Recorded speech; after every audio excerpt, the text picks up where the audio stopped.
Bom dia, boa tarde, boa noite. Você está no Fala Saldanha? Estamos aqui indo para o quinto capítulo do livro Experiências de Quase Morte, EQMs. Vamos aqui para o quinto capítulo, então, com o tópico Ciência e EQM. Bora que bora. Ao se estudar cientificamente os fenômenos de EQM, o problema incontornável estava colocado desde o início. Como validar uma experiência relatada apenas na primeira pessoa e impossível de reproduzir em laboratório? Em última análise, quais seriam as ferramentas adequadas para um estudo científico da consciência? Foram esses os obstáculos, os quais ainda subsistem, para trazer a tais experiências o controle rigorosamente necessário a toda pesquisa científica. A despeito dessas óbvias dificuldades, vários pesquisadores foram a campo para tentar compreender os fenômenos descritos por pessoas que estiveram à beira da morte e retornaram. Kenneth Ring, professor emérito de psicologia na Universidade de Connecticut, cofundador e ex-presidente da International Association for Near-Death Study e editor fundador do Journal of Near-Death Study, o americano Kenneth Ring, alguns anos após a publicação do livro de Raymond Moody e do incansável trabalho de Elizabeth Kubler-Ross, levou adiante um estudo sistemático para analisar cientificamente os casos de EQM. Ring considerou que a completude da experiência de quase-morte compreende 5 fases distintas. Menciona de início a fase afetiva, em que ocorrem impressões de paz absoluta, calma, liberdade, felicidade. O sofrimento desapareceu. A segunda fase é a saída do corpo. Alguns pacientes têm simplesmente a impressão de não possuir mais corpo, de não sentir mais dor nem restrição. Outros, porém, conseguem ver o próprio corpo sem vida e tudo o que se passa ao redor. Em geral, uma visão de fora e acima do cenário. Veem e compreendem perfeitamente o que está sendo dito. Sentem-se destacados do próprio corpo, mas transparentes. A terceira fase de Ring ocorre quando os pacientes chegam a um lugar escuro, geralmente de paz. Alguns demoram nessa fase, mas outros já mergulham no túnel rumo a uma luz excepcionalmente clara sem ser ofuscante, a qual irradia um amor e uma aceitação incondicionais. Ring considerou que essa experiência corresponde à quarta fase. A quinta fase consiste em penetrar em outra dimensão, sobrenatural, de incrível beleza, onde a pessoa ouve música e, eventualmente, reencontra familiares e amigos mortos. É nessa fase que pode haver o filme de toda a vida passada e até flashes da vida futura. Todos se ressentem por ter de deixar esse ambiente e retornar ao próprio corpo. Ao confrontar o resultado de sua investigação com os trabalhos de Moody e Kubler-Ross, que concluíram que seus achados eram indicativos de que há outra vida após a morte, Ring apontou 4 questões para as quais aqueles dois autores não tinham obtido resposta. 1. Qual é a frequência de EQM entre pacientes que estiveram clinicamente mortos e retornaram à vida? Ring argumenta que Moody descreveu apenas os casos, por assim dizer, positivos, de pacientes que foram considerados clinicamente mortos e, ao regressar, relataram suas EQMs. Ring também questiona se essa proporção de pessoas que passaram pela experiência varia em função da população estudada ou do estado associado com a morte iminente aparente. Dito de outra forma, será que alguém sabedor dos riscos de sua morte iminente tem maior probabilidade de vivenciar uma EQM do que aqueles que vão sofrer morte súbita, sem ter, portanto, noção de que estão prestes a morrer? 2. A ocorrência da EQM depende ou não do fator que a desencadeou? Ou seja, uma vítima de acidente automobilístico está mais sujeita a vivenciar uma EQM do que alguém que teve parada cardíaca por infarto do miocárdio? Ou seria o contrário? Segundo Van Lommel, ocorre EQM em cerca de 20% das tentativas de suicídio. Nos casos por nós entrevistados, houve um único relato de tentativas de suicídio seguido de EQM. Nesse relato não ocorreu transcendência e a experiência foi considerada terrificante. No entanto, o tema é controverso. Alguns trabalhos demonstram que pacientes que tentaram suicídio tiveram EQM transcendental, com paz e alegria. 3. Qual é a relação entre a religiosidade e a EQM? Uma objeção corrente é que tais experiências se devem unicamente às crenças religiosas pessoais. Todos os casos que Moody publicou em seu livro eram de pessoas nascidas nos Estados Unidos. A maioria dos americanos professa algum tipo de religião e, portanto, tem pelo menos alguma noção de vida após a morte. A pergunta que se apresenta é: no limiar da morte, a religiosidade poderia produzir imagens sobrenaturais? Todo trabalho com pretensões científicas sobre EQM deveria levar em conta a religiosidade ou não dos componentes da amostragem. 4. A transformação que ocorre em quem sofreu EQM é ponto importante a considerar na pesquisa. Também é preciso levar em conta essa outra questão. A pessoa que esteve no limiar da morte sofreu transformações profundas simplesmente por ter tido essa experiência? Ou as transformações se deveram também ou unicamente ao fato de ter tido EQM? Com base nos 102 relatos cujos dados estatísticos submeteu a análise quantitativa e qualitativa, Ring chegou à conclusão de que a profundidade e a probabilidade de ocorrência de EQM não apresentam ligação significativa com o perfil demográfico, nem com o entrevistado ter confessado ou não ser adepto de uma religião, tampouco com religiosidade ou conhecimento prévio do que é EQM. O pesquisador constatou ainda que sua forma independe da causa que provocou o estado de quase morte do paciente. Verificou que o fenômeno é relativamente frequente. Os resultados da pesquisa de Ring coincidem praticamente na totalidade com os casos descritos por Moody. A única exceção é que nenhum dos casos surge referência a um ser de luz, embora na maior parte haja referência a uma luz, descrita na maioria das vezes como calorosa, afetuosa e reconfortante. Muitos afirmaram uma sensação de presença, mas ninguém utilizou a expressão ser de luz. O próprio Ring não atribuiu nenhuma importância a isso, até porque outros autores haviam incluído entre seus achados poucas referências ao tal ser. A não ocorrência disso na série de Ring coincide e afirma a raridade do dado em outras pesquisas. Da mesma forma, muitos fenômenos citados por Moody parecem ocorrer raramente. Por exemplo, a audição de um ruído, a viagem através de túnel e as sensações de isolamento, de segundo corpo ou de estar no limiar de uma fronteira. Michael Sabol. Em 76, ainda no primeiro ano de residência na Universidade de Flórida, o jovem cardiologista americano Michael Sabol foi convidado a ler e opinar sobre a vida depois da vida, o livro de Moody. Prende informações científicas devidas à própria formação profissional, Sabol se mostrou extremamente cético. Tudo aquilo lhe pareceu ficção. Assumiu, porém, o compromisso de ler o livro e dar parecer científico a uma comunidade luterana que frequentava. Antes, resolveu entrevistar alguns dos pacientes de sua enfermaria, que no transcorrer das respectivas doenças tinham estado próximos da morte. Para surpresa de Sabol, uma mulher que havia sofrido parada cardíaca e se recuperado relatou EQM em tudo parecida com os casos descritos por Moody. A assistente social em psiquiatria Sarah Kreutzker, que trabalhava com pacientes renais submetidos à diálise, conhecia vários que tinham beirado a morte. Ao interrogá-lo sobre possível EQM, encontrou um com descrições análogas. Sabol observou que os casos descritos por Moody tinham sido coletados de maneira não sistemática. A maioria foi colhida de pessoas que, quando souberam de seu interesse pelo tema, buscaram contato com ele para contar suas experiências. Segundo Sabol, não havia medo de saber se tais testemunhos eram autênticos ou simplesmente inventados. Além disso, 150 pessoas teriam sido entrevistadas para escrever A Vida Depois da Vida. E os exemplos relatados no livro representavam apenas uma pequena fração daquele número. Sabol ainda tinha dúvidas sobre as características sociais, profissionais, religiosas e escolares de cada um dos entrevistados e qual exatamente tinha sido o estado clínico que induziu as EQMs. Por fim, apontou esta ressalva do próprio Moody. Ao escrever este livro, estou perfeitamente consciente de que meu objetivo e a perspectiva na qual me coloquei poderiam ser facilmente mal compreendidas. Em particular, gostaria de dizer aos leitores com espírito científico que estou bastante convencido de que o que fiz aqui não constitui um estudo científico. Embora nada disso desmereça o trabalho pioneiro do autor, o estudo de Moody é insuficiente quanto a rigores científicos que ele mesmo reconhece não ter havido. Por isso, Sabol decidiu fazer um estudo sistemático, que em parte dos casos seria prospectivo.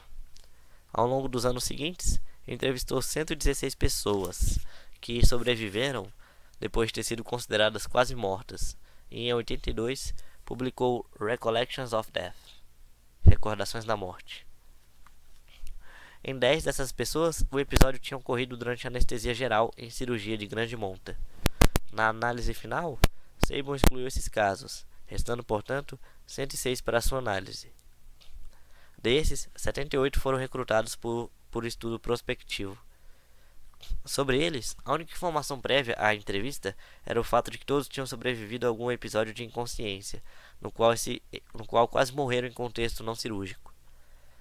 Cerca de 27% dos entrevistados tiveram pelo menos uma EQM. Alguns pacientes com mais de um episódio crítico também tiveram mais de uma.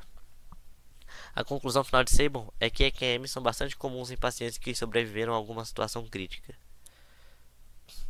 Um dado curioso no trabalho de Sabon: as entrevistas sugerem que ter conhecimento da existência de EQM não predispõe as pessoas a passar pelo fenômeno. Isso porque, no curso do estudo, os entrevistados que tinham conhecimento do tema previamente à própria experiência relataram terem vivido menos frequentemente que aqueles que não tinham. Naqueles 78 casos selecionados para estudo, não foram significativos para influenciar a EQM os seguintes dados: idade, raça, local de residência, status econômico e social, escolaridade, meio profissional, religiosidade ou regularidade da frequência a cultos religiosos. Tampouco houve predominância deste ou daquele sexo. De outra parte, o tipo de estado crítico que colocou o paciente à beira da morte, parada cardíaca por infarto, coma provocado por acidente, doença infecciosa, crise convulsiva, também não teve influência no aparecimento ou não da EQM. A maioria dos entrevistados por Sabon que tiveram EQM afirmou ter menos medo da morte e crer fortemente em outra vida. Opinião completamente diversa daquelas dos que estiveram à beira da morte e não tiveram EQM. Bruce Greyson. Bruce Greyson, cientista e professor de psiquiatria da Universidade da Virgínia, que já encontramos no capítulo anterior, é o mais destacado pesquisador americano em experiências de quase morte. Sobre o assunto, publicou mais de 15 trabalhos em revistas médicas muito reconhecidas e desenvolveu uma escala de profundidade das EQM, que é utilizado na maioria dos estudos científicos do tema. Em ampla revisão da literatura sobre EQMs, Greyson enumera as várias teorias para explicá-las. Relata que muitos neurocientistas, físicos e psicólogos, mas não todos eles, acreditam que a mente e a consciência são produzidas pelo cérebro. Os defensores dessa teoria têm por base as relações entre danos cerebrais e alterações mentais. A inibição da atividade cerebral geralmente inibe a atividade mental. Como exemplo, Greyson cita o fato bem estabelecido de que o lobo frontal controla ou medeia, por meio da inibição, a percepção e outras atividades cognitivas. É assim que a concentração e a atenção podem ser mantidas para que a mente permaneça focalizada.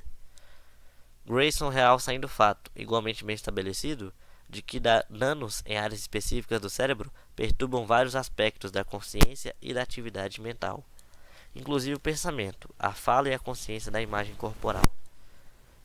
O cientista, porém, ressalta que correlação não é o mesmo que causação. Com isso, aponta dois modelos para explicar a origem da mente: o de produção, que postula que o cérebro gera a mente, e o de filtro ou transmissão, que postula que o cérebro pode permitir ou mediar a mente. É essa última hipótese defendida pelo pesquisador americano. Greyson advoga que, embora a correlação observada entre estados cerebrais e estados mentais seja compatível com a teoria da produção, é também compatível com a teoria do filtro ou transmissão, ou seja, de que a mente é filtrada, focada, limitada, restrita ou recebida pelo cérebro. Dessa forma, o cérebro pode ser o veículo que recebe, transporta e transmite, mas não é necessariamente sinônimo da mente. Segundo Greyson, as EQMs fornecem pista importante para compreender a relação mente-cérebro.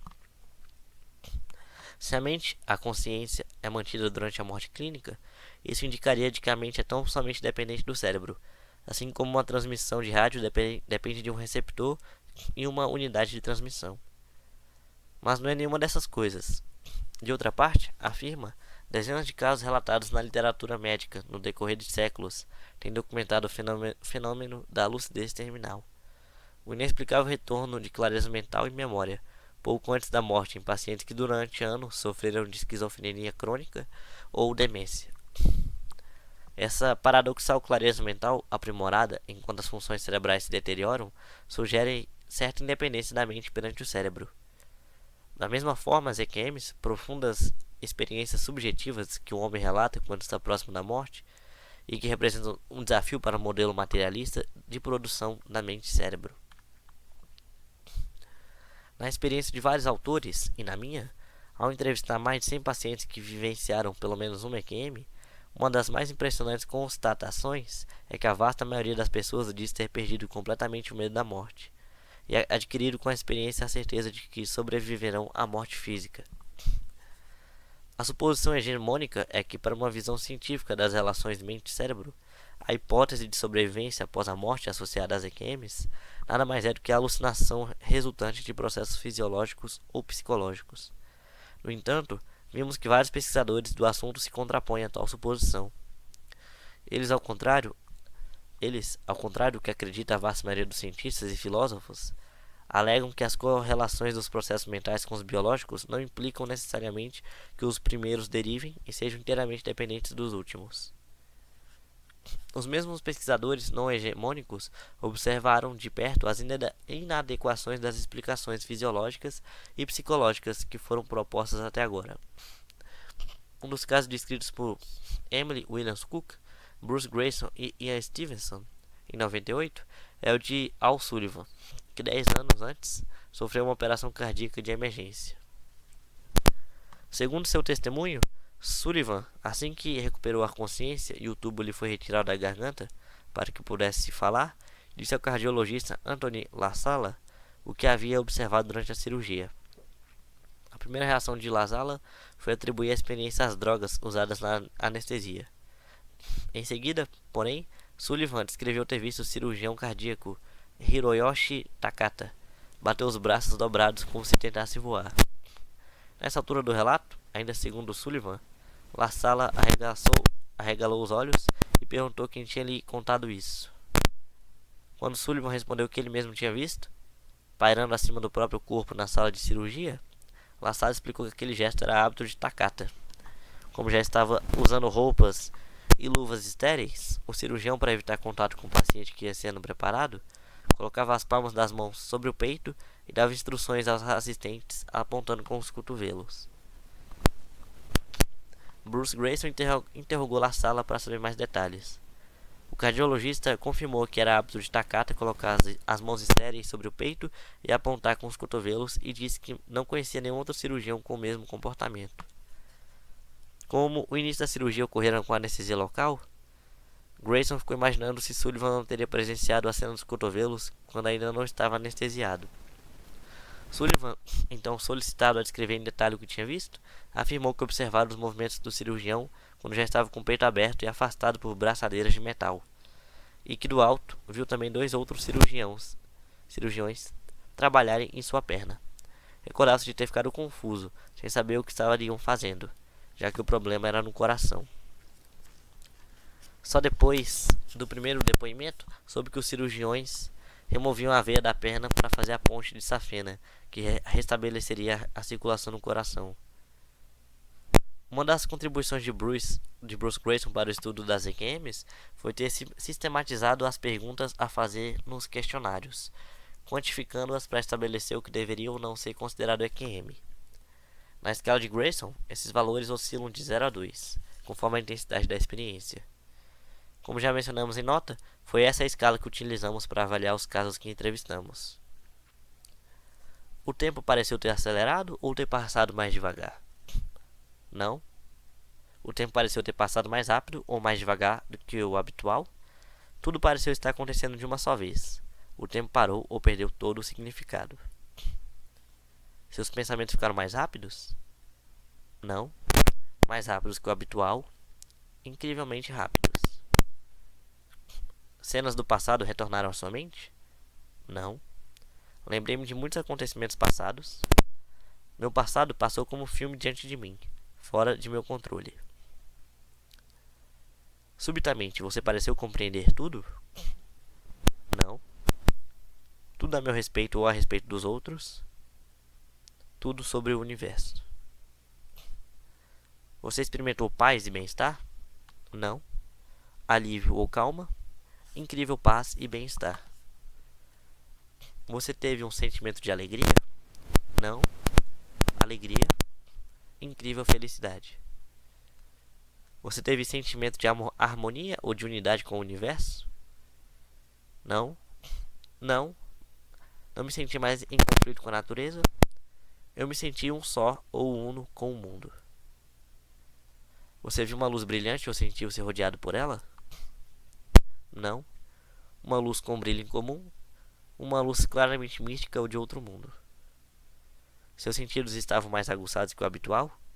Não. Mais aguçados que o habitual? Incrivelmente mais aguçados. Você pareceu estar consciente de coisas que aconteciam em outros lugares, como se fosse percepção extrasensorial? Não. Sim, mas os fatos que relatei não puderam ser confirmados? Sim, e os fatos que relatei foram confirmados. Cenas do futuro apareceram para você? Não. Cenas do meu futuro pessoal? Cenas do futuro do mundo. Você se sentiu separado do corpo? Não. Perdi a consciência do meu corpo? Claramente, deixei meu corpo e existia fora dele. Você pareceu ter entrado em outro mundo sobrenatural? Não. Um lugar desconhecido e estranho? Um lugar claramente místico e sobrenatural. Você pareceu encontrar um ser ou presença mística? Ou escutar uma voz não identificável? Não. Escutei uma voz que não consegui identificar. Escutei um ser definitivo ou uma voz de origem claramente mística ou sobrenatural. Você viu mortos ou espíritos religiosos? Não. Senti a presença deles? Realmente os vi. Você chegou a uma fronteira ou ponto sem retorno? Não. Cheguei a uma decisão consciente de retornar à vida? Cheguei a uma barreira que não me foi permitido atravessar, ou fui mandado de volta, contra minha vontade. Para elaborar essa escala, Grayson recrutou 67 indivíduos, que tinham descrito 74 EQMs. Todos eram associados à International Association for Near-Earth Studies, organização sediada nos Estados Unidos, que promove a pesquisa sobre EQM. A nota de corte foi 7. Qualquer nota abaixo de 7 invalidaria a experiência de quase morte. Das 74 descrições de EQM, 83,8% obtiveram nota 7 ou acima de 7, com score médio de 0,01. Pim Van Lommel. Em 1929, durante sua residência numa unidade coronariana holandesa, Pim Van Lommel participou de uma equipe de reanimação que, utilizando desfibrilação, massagem cardíaca e respiração artificial, socorreu determinado paciente. Depois de várias tentativas de reanimá-lo, ele recuperou os batimentos cardíacos. Para a alegria de todos, estava salvo. O tempo que ficar em parada cardíaca foi contabilizado, 4 minutos. Qual não foi a surpresa geral quando o homem recobrou a consciência e se mostrou extremamente decepcionado. Evocava um túnel, cores vívidas, uma luz, uma paisagem maravilhosa, música e muita emoção.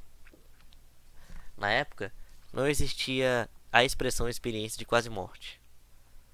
O jovem cardiologista não esqueceu essa vivência, mas foi só em 86, após a leitura de Voltar da Manhã, o livro de George Rich, já mencionado na apresentação, que Van Lommel começou a ponderar se e como alguém em parada cardíaca poderia estar consciente e se a experiência era comum.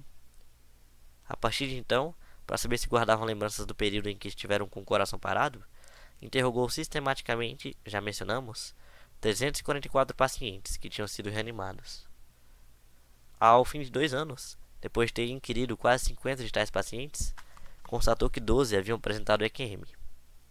A pergunta que permanecia ia na contramão do que Van Lommel tinha aprendido no curso de medicina e que a ciência oficial tinha ensinado.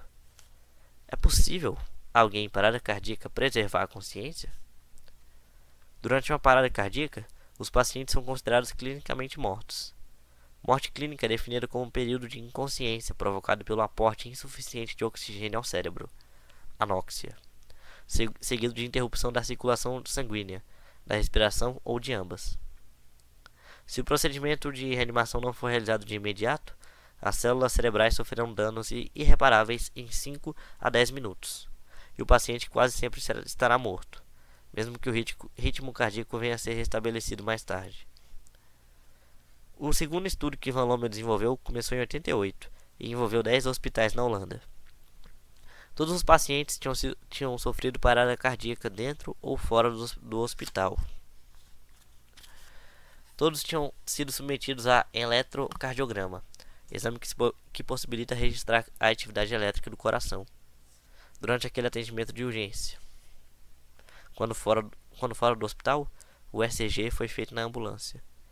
Quando o paciente está em parada cardíaca, seu eletrocardiograma mostra sempre a arritmia letal, fibrilação ventricular, desencadeando parada cardíaca que só pode ser tratada por choque elétrico, a desfibrilação, ou a sistolia, ausência ou baixíssima frequência de qualquer atividade elétrica cardíaca, o chamado ECG liso. Após a reanimação, aplicavam um questionário e registravam todos os dados do paciente: idade, sexo, escolaridade, religião. Inquiriam se o paciente tinha conhecimento prévio sobre EQM e se já havia passado por uma experiência do tipo. Anotavam todas as informações médicas: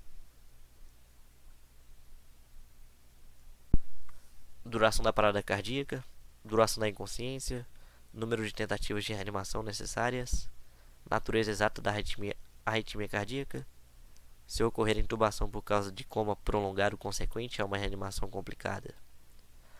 Também anotavam se o paciente tinha sido reanimado no hospital ou fora.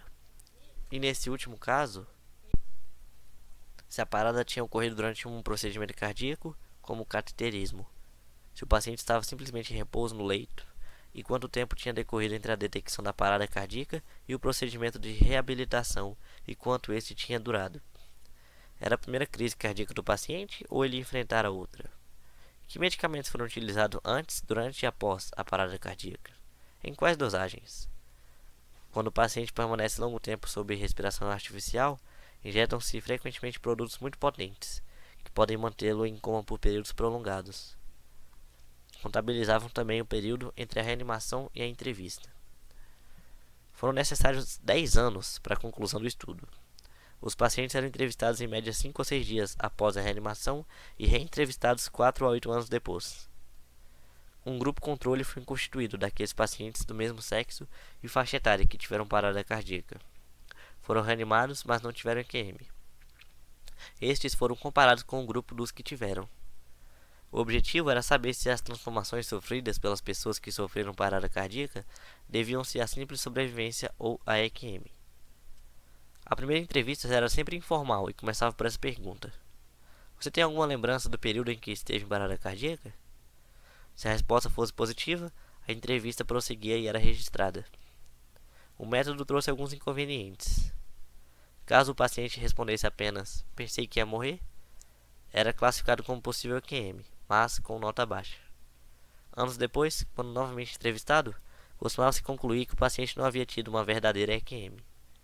Por outro lado, alguns que na primeira entrevista negaram ter lembranças do período em que ficaram sob parada cardíaca, mudavam sua versão anos depois, confirmando que tiveram EQM, mas alegando que, quando entrevistados dias após a parada cardíaca, não relataram a experiência por receio de ser ridicularizados. Na sala de reanimação de um dos hospitais do estudo, fez-se no dorso de uma luminária pendente uma inscrição de bom tamanho. Nem Van Lommel, nem os outros médicos, nem o pessoal de enfermagem sabiam que espécie de sinal fora colocado lá. A inscrição só poderia ser vista de cima, perto do teto. Nenhum dos pacientes que foram reanimados naquela sala relatou ter visto o sinal oculto. No entanto, uma enfermeira que participou do estudo piloto de Van Lommel contou que determinado paciente teve uma experiência fora do corpo que pôde ser comprovada. Eis o relato da enfermeira. Durante o turno da noite, uma ambulância trouxe para a unidade coronariana um homem de 44 anos em coma, cianótico. Havia sido encontrado por transeunte cerca de 1 hora antes. Depois de ter dado entrada no hospital, recebeu respiração artificial sem ter sido entubado, enquanto fazia uma massagem cardíaca e a desfibrilação. Tinha prótese dentária, que foi removida por um enfermeiro e colocado no carrinho de eletrocardioversão. A reanimação cardiorrespiratória continuou por mais 1 hora e meia, até que o paciente voltou a ter ritmo cardíaco e pressão arterial suficientes. Mais de 1 semana depois, o enfermeiro encontrou no hospital o paciente, que disse ao vê-lo: "Ah, é aquele enfermeiro que sabe onde está minha dentadura." Pois é, você estava lá quando fui trazido para cá. Tirou a dentadura da minha boca e colocou no carrinho que tinha todos aqueles frascos e uma gaveta embaixo. O enfermeiro ficou surpreso, porque o paciente, ao ser admitido, estava em coma profundo e recebia reabilitação cardiorrespiratória, quando a prótese foi retirada. O homem disse que tinha assistido a tudo de uma posição acima do próprio corpo. Viu os médicos e enfermeiros que faziam a RCR e foi capaz de escrever tudo corretamente, em detalhe. Quando os pacientes relatavam lembranças do período de inconsciência, a EQM era codificada segundo um índice que se baseava no número de elementos relatados. Quanto mais elementos, mais a EQM é considerada profunda, e mais elevada a nota final dessa experiência. Alguns elementos recebiam nota mais alta que outros. Para classificar as EQMs de acordo com a profundidade, existem várias escalas. Já conhecemos a de Grayson. Van Lommel utilizou aquela desenvolvida por Kenneth Ring. Um score de 0 a 6 é considerado insuficiente para que a experiência mereça o título EQM. De 7 a 9, trata-se de uma experiência pouco profunda. Já de 10 e 29, esta a nota máxima, a EQM é qualificada como profunda a muito profunda. O questionário verifica os seguintes itens na sensação de estar morto: sensação de paz, abolição da dor, bem-estar, impressão de estar fora do corpo, impressão de estar numa região obscura, reencontro de uma presença, audição de uma voz, fazer um balanço da própria vida, ver ou ser envolvido por uma luz, ver cores extraordinariamente lindas, entrar na luz, reencontrar familiares ou amigos já falecidos. Dos 344 casos analisados na pesquisa holandesa, 282 não tiveram nenhuma lembrança do período de parada cardíaca. Apenas 62 relataram ter alguma lembrança. Desses, 21 tiveram uma simples lembrança, 18 uma EQM considerada profunda e apenas 6 uma EQM muito profunda.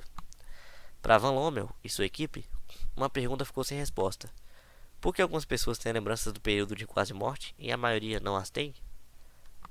Tentando responder a isso, compararam os dados das 62 pessoas que relataram EQM com os dos 282 pacientes que também tiveram parada cardíaca e não relataram experiência de quase morte. Os pesquisadores não identificaram nenhuma diferença significativa ao comparar a duração da parada cardíaca dos dois grupos, nem quando confrontaram o tempo de duração da inconsciência. Tampouco houve diferença entre os que permaneceram longo tempo em coma, intubação e respiração artificial, e os que necessitaram de monitorização respiratória por pouco tempo ou nem sequer foram intubados. Não se encontrou nenhuma diferença entre os que tiveram parada cardíaca muito breve e os que a tiveram por períodos mais prolongados. Não houve diferença entre os que tiveram parada cardíaca durante cateterismo e foram restabelecidos em 10 a 15 segundos e os que tiveram a parada na unidade coronariana. O grau de suficiência de oxigenação cerebral também não foi pertinente. Os autores ressaltaram que, durante o período de reanimação, a maioria dos pacientes recebe injeções de analgésicos potentes, como morfina, e que alguns deles, mais graves, que devem permanecer entubados por mais tempo, recebem sedativos fortíssimos durante todo o período. Apesar disso, os medicamentos administrados não tiveram nenhum papel. Até mesmo relatos de cunho psicológico, como o medo da morte, o qual raramente é mencionado, não afetam a ocorrência de EQM. As crenças religiosas ou sua ausência, indiferentes, agnósticos ou ateus, assim como o nível de instrução, não exerceram nenhuma influência sobre ter ou não EQM durante parada cardíaca. Os únicos fatores mensuráveis que influenciaram o aparecimento da EQM foram a idade, em todos inferior a 63 anos, e o fato de infarto do miocárdio ter sido a principal causa de parada cardíaca. Sam Parnia. Durante seu período como pesquisador na Universidade de Southampton, o médico britânico Sam Parnia coordenou a coleta de dados de parada cardiorrespiratória, num estudo multicêntrico que englobou vários países. Esse estudo, considerado o mais abrangente sobre o tema, foi denominado AWARE, de Our Awareness During Resuscitation, consciência durante a ressuscitação. Envolveu vários hospitais dos Estados Unidos, Reino Unido e Áustria, totalizando 2.060 pacientes de parada cardíaca, dos quais 330 tinham sobrevivido, 16%. Desses, entrevistaram-se 140, dos quais tiveram algum tipo de memória ou percepção visual e auditiva durante o período em que estiveram em parada cardíaca. Apenas 9% dos 140 descreveram experiências que, com base na escala de Grayson, foram consideradas EQMs. Final do capítulo número 5.